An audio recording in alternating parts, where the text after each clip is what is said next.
Today, we're going to dive into Eckhart Tolle's The Power of Now. It's a book that makes a pretty huge promise, a way to end our everyday suffering and find this deep, profound sense of peace. So, how on earth does that actually work? Let's get into it. Okay, let's just start with a question that gets right to the heart of it. Is there a voice in your head that literally never stops talking? You know the one. It comments, it worries, it complains, it judges. For most of us, this little narrator is just always on. But what if it's not just harmless background noise? Well, Eckhart Tolle doesn't pull any punches. He says that voice isn't always your friend. He actually calls it a tormentor. It's often our own worst enemy, just attacking us, punishing us, and completely draining us of our energy.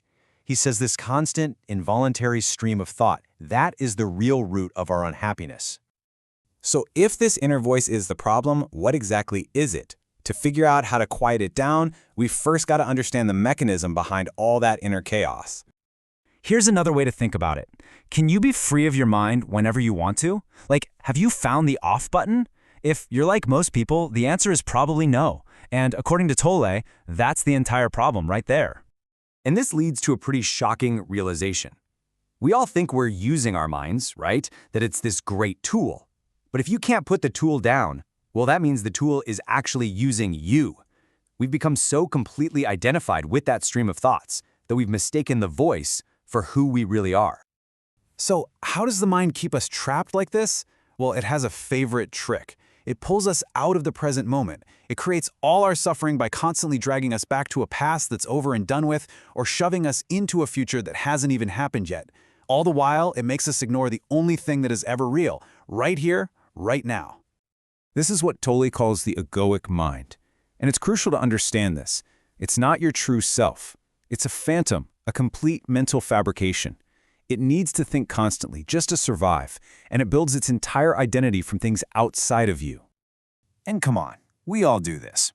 We build our identities on stuff that isn't really us. What we own, what we do for a living, our social status, our relationships, even our most cherished beliefs. The ego just clings to these external things for its sense of self, and it creates this massive psychological trap. It's a perfect recipe for constant fear and anxiety because, all those things can, and usually do, change or disappear. This brings us to a really important distinction Tolle makes. On one hand, you've got clock time. We absolutely need it, for setting appointments, planning your day, practical stuff. But then there's psychological time. And that's the mind's addiction to living in regret about the past or spinning out with anxiety about the future. As Tolle says, suffering needs psychological time to survive. It literally cannot live in the now. Okay, so we've laid out the problem, this compulsive mind, and its favorite weapon, getting lost in time. So how do we actually break free? How do we find that off button and tap into the peace and clarity of this present moment? The number one technique is almost deceptively simple. It's called watching the thinker. You don't try to stop the thoughts. That's impossible. You just notice them. You observe them without any judgment, kind of like you're watching clouds float by in the sky. The second you start doing that, you activate a deeper level of consciousness. You have this huge realization, wait, I am not my thoughts. I'm the awareness behind them. And hey, there are tons of other little doorways or portals into the now. You can just feel the aliveness inside your own hands. You can focus on the simple sensation of your breath going in and out. You can even just give your full, undivided attention to something totally routine, like washing your hands, really feeling the warm water, smelling the soap, anything that pulls your awareness out of your head and anchors you right here, right now. But what happens when we actually start doing this? What does it feel like to live with this sense of presence day to day?